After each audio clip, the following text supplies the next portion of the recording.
Level 1, the poster.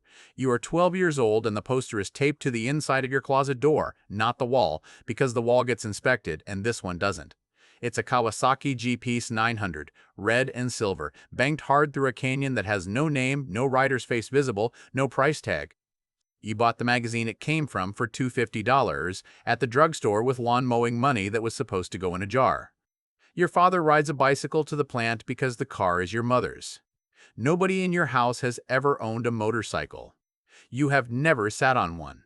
None of that changes what happens in your chest when you look at that photograph before the light goes off. Again, for maybe the 400th time this year, you don't have a word for the feeling yet. You will spend the next 4 decades finding one delay at a time. Level 2, the borrowed ride. You're 17 and your friend's older brother has a Honda CB350 that he lets people sit on in the driveway if they ask right. You ask right. He starts it for you because you don't know how, and the vibration comes up through the seat into your spine before you've even moved. And for about 4 seconds, you understand something you can't explain to anyone at school on Monday. You get one ride around the block. Not because he's generous, because his insurance doesn't cover you and he knows it and does it anyway. Your mother finds out and the conversation that follows isn't a fight. It's worse.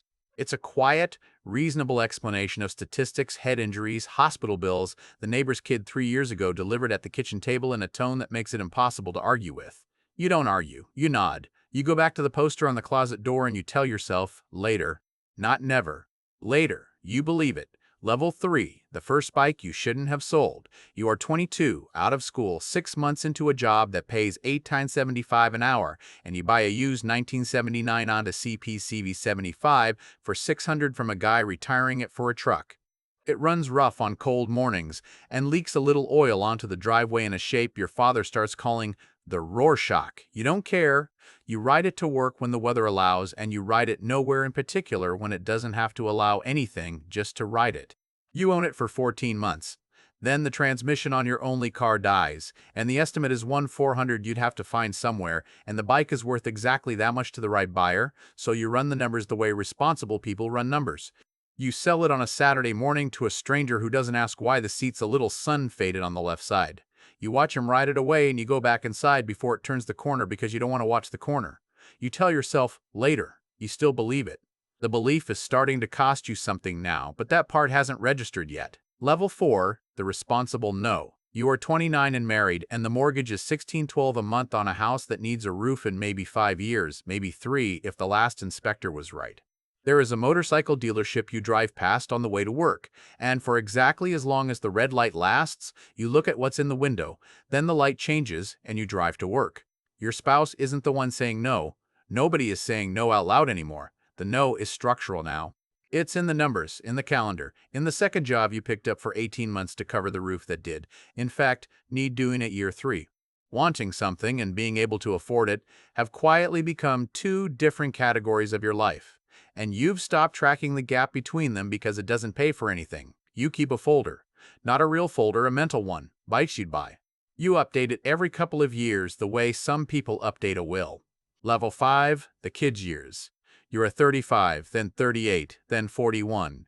And the years compress into a blur of school pickups, orthodontist bills, a minivan you didn't think you'd ever own and now can't picture your life without. The poster on the closet door is long gone, packed in a box in your mother's attic that neither of you has opened in a decade. Somebody at work, a guy named Rick from accounting, rides a Harley on weekends and talks about it on Mondays with a kind of contentment you find yourself resenting slightly, which surprises you because you didn't know you still had that in you. You ask him once, casually, what he paid. He tells you.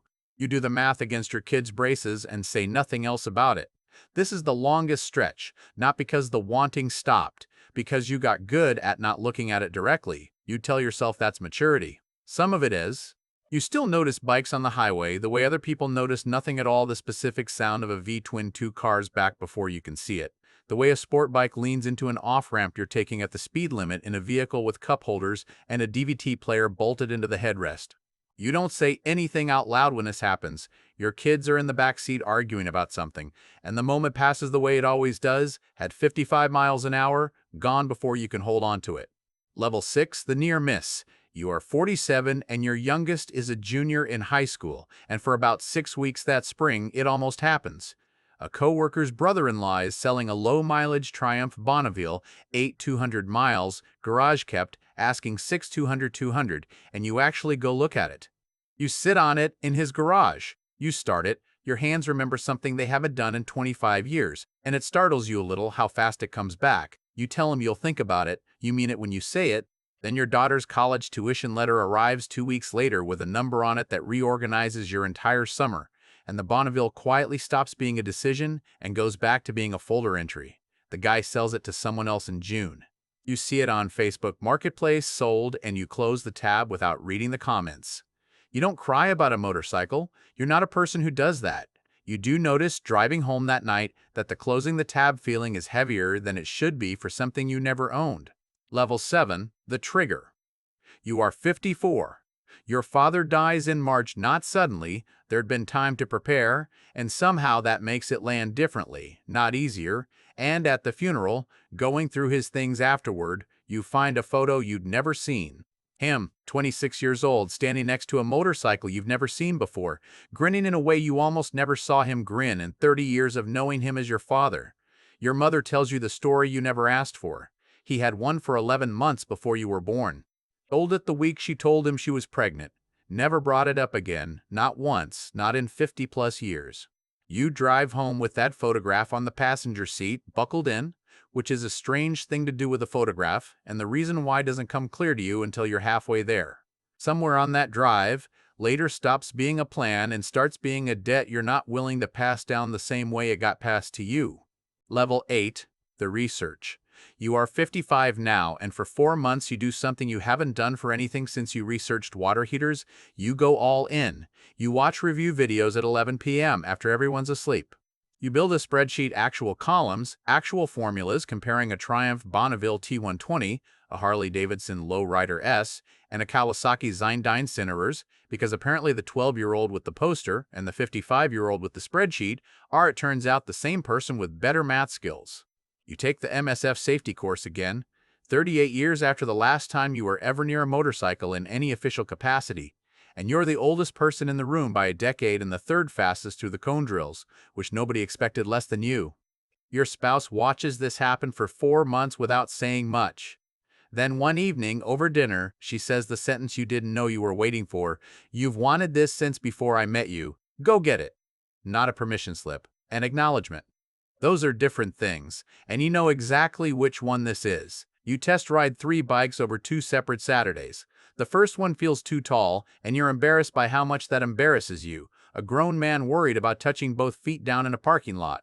The second one feels right the moment you pull out of the lot, not fast right, familiar right, the same low hum in your spine that a CB350 driveway put there 39 years ago and never fully removed.